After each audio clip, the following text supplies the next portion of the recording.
Hindi raw sikreto ang gentleman's agreement ng Pilipinas sa China noong Administrasyong Duterte. Yan ang giniit ng embahada ng... Ayan na, unang malinaw. It is not a secret agreement. Huwag yun nang ipagpilitan niyang punyetang secret agreement ni Mike Abe.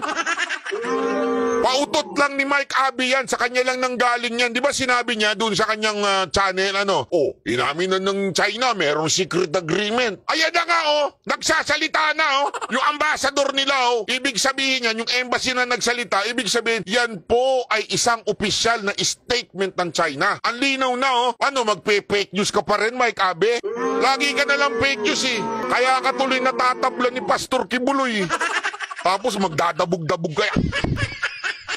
Pag ganyan-ganyan ka pang pautot na alam, sira tuloy yung mikropono ko dahil sa'yo. Dahil sa'yo yun, kasalanan mo yun. Hindi, di ba Ano sinabi niya? Inamin na ng China. Sino ba nagsabi niyan? Si Cass Jarrett din ba? Ayan na, sinasabi ng China, there is no secret agreement. There is none. There is nothing. Basta kung ano yung tamang grammar, bahala na kayo. As long as we understand each other. Walang secret agreement. Malinaw pa sa malinaw yan. Pinabulaanan ng China. Naniniwala naman kayo sa China, di ba? Yan ang gusto ninyo, paniwalaan ng China. Ayan na, ang linaw. Wala.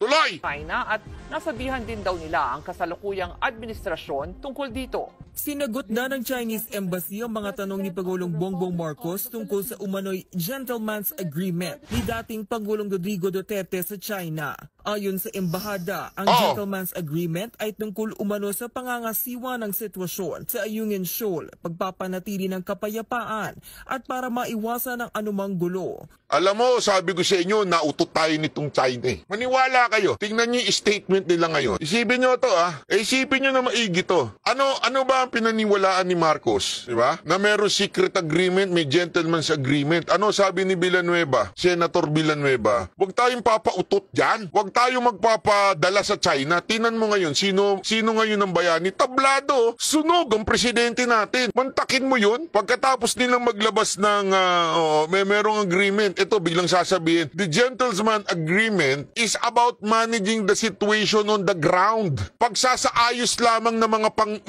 mga nangyayari do sa ground, maintaining peace and preventing conflict, it has nothing to do with our respective sovereign position. Sa madaling salita, yung pautot na propaganda na sinasabing merong binigay si Duterte sa China ay hindi totoo.